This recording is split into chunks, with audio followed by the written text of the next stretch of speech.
À Césarée vivait un officier romain nommé Corneille qui avait un poste de commandement dans la cohorte appelée l'Italique. Il était pieux et craignait Dieu, avec tous les gens de sa maison. Il était généreux envers les pauvres du peuple et priait Dieu en tout temps. Un jour, vers 3 heures de l'après-midi, il eut une vision. Il vit distinctement un ange de Dieu qui entrait chez lui et qui lui dit « Corneille ». Corneille le regarda et, tout tremblant, demanda « Qu'y a-t-il, Seigneur ?» L'ange lui répondit « Tes prières et tes largesses envers les pauvres ont été accueillies par Dieu et il est intervenu en ta faveur. C'est pourquoi, maintenant, envoie des hommes à Jaffa pour faire venir ici un certain Simon que l'on surnomme Pierre. Il loge chez un autre Simon, un tanneur, qui habite une maison près de la mer. » Dès que l'ange qui venait de lui parler fut parti, Corneille appela 2 de ses serviteurs et l'un des soldats affectés à son service, qui était un homme pieux. Il leur raconta tout ce qui venait de se passer et les envoya à Jaffa. Le lendemain, tandis qu'ils étaient en chemin et se rapprochaient de Jaffa, Pierre monta sur la terrasse de la maison pour prier. Il était à peu près midi. Il eut faim et voulut manger. Pendant qu'on lui préparait son repas, il tomba en extase. Il vit le ciel ouvert et une sorte de grande toile, tenue aux 4 coins, qui s'abaissait et descendait vers la terre. Elle contenait toutes sortes d'animaux, des quadrupèdes, des reptiles et des oiseaux.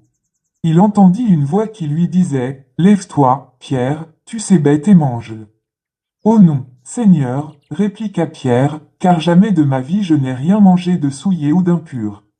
Mais la voix reprit et dit « Ce que Dieu a déclaré pur, ce n'est pas à toi de le considérer comme impur. » Par 3 fois, cela se renouvela, puis la nappe disparut dans le ciel. Pierre était fort perplexe et se demandait ce que cette vision signifiait. Pendant ce temps, les hommes envoyés par Corneille s'étaient renseignés pour savoir où se trouvait la maison de Simon, et ils se présentèrent à la porte d'entrée. Ils appelèrent et demandèrent si c'était bien là que logeait Simon, surnommé Pierre. Comme Pierre en était toujours à réfléchir sur sa vision, l'Esprit lui dit « Écoute, il y a 3 hommes qui te demandent. Va, descends et pars avec eux sans hésiter, car c'est moi qui les ai envoyés. » Alors Pierre descendit et se présenta en disant « Me voilà, c'est moi que vous cherchez, pourquoi êtes-vous venus ?»« Nous venons de la part du centurion Corneille, répondirent-ils, c'est un homme droit, qui craint Dieu et qui jouit de l'estime de toute la population juive. Un ange de Dieu lui a demandé de te faire venir dans sa maison pour écouter ce que tu peux avoir à lui dire. » Alors Pierre les fit entrer et leur offrit l'hospitalité pour la nuit. Le lendemain, il se mit en route avec eux, accompagné de quelques frères de Jaffa. Le jour suivant, il arriva à Césarée. Corneille les attendait, il avait invité sa parenté et ses amis intimes. Au moment où Pierre allait entrer, Corneille s'avança vers lui, se jeta à ses pieds et se prosterna devant lui. Mais Pierre le releva. « Non, lui dit-il, lève-toi, je ne suis qu'un simple homme, moi aussi. » Puis, tout en s'entretenant avec lui, il entra dans la maison et découvrit les nombreuses personnes qui s'y étaient réunies.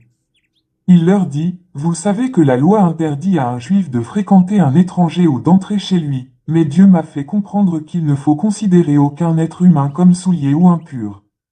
Voilà pourquoi je n'ai fait aucune difficulté pour venir quand vous m'avez appelé. À présent, puis-je savoir pour quelle raison vous m'avez fait venir ?» Corneille lui répondit, « Il y a 3 jours, à peu près à cette heure-ci, j'étais chez moi en train de faire la prière de 3 heures de l'après-midi. Soudain, un homme aux habits resplendissants s'est présenté devant moi. Et m'a dit, « Corneille, ta prière a été entendue et Dieu a tenu compte des secours que tu as apportés aux pauvres. Envoie donc des hommes à Jaffa pour inviter Simon, que l'on surnomme Pierre, à venir ici. Il loge chez un autre Simon, un tanneur qui habite une maison près de la mer. Par conséquent, je t'ai donc immédiatement envoyé chercher, et je te remercie d'avoir bien voulu venir. Nous voici donc maintenant tous ici devant Dieu, prêts à écouter tout ce que le Seigneur t'a chargé de nous dire. » Alors Pierre prit la parole et dit, « Maintenant je me rends vraiment compte que Dieu ne fait pas de différence entre les hommes.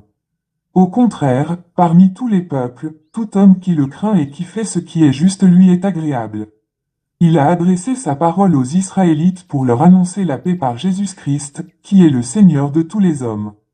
Vous savez ce qui s'est passé, à commencer par la Galilée, puis dans toute la Judée, après que Jean a appelé les foules à se faire baptiser. Ensuite, Dieu a oint Jésus de Nazareth en répandant sur lui la puissance du Saint-Esprit. Celui-ci a parcouru le pays en faisant le bien et en guérissant tous ceux qui étaient tombés sous le pouvoir du diable, car Dieu était avec lui. Nous sommes les témoins de tout ce qu'il a fait, dans le pays des Juifs et à Jérusalem, où ils l'ont mis à mort en le clouant à la croix. Mais Dieu l'a ramené à la vie le troisième jour et lui a donné de se montrer vivant. Non à tout le peuple, mais aux témoins que Dieu avait lui-même choisis d'avance, c'est-à-dire à nous, et nous avons mangé et bu avec lui après sa résurrection. Jésus nous a donné l'ordre de prêcher au peuple juif et de proclamer que c'est lui que Dieu a désigné pour juger les vivants et les morts. Tous les prophètes ont parlé de lui en disant que tout homme qui croit en lui reçoit par lui le pardon de ses péchés. Alors que Pierre prononçait ces mots, l'Esprit Saint descendit soudain sur tous ceux qui écoutaient la parole. Les croyants juifs qui étaient venus avec Pierre furent très étonnés de voir que l'Esprit Saint était aussi donné aux non-juifs, et répandu sur eux. En effet, ils les entendaient parler en différentes langues et célébrer la grandeur de Dieu. Alors Pierre demanda, « Peut-on refuser de baptiser dans l'eau ceux qui ont reçu l'Esprit Saint aussi bien que nous ?» Et il donna ordre de les baptiser au nom de Jésus-Christ. Ensuite, ils le prièrent de rester encore quelques jours avec eux.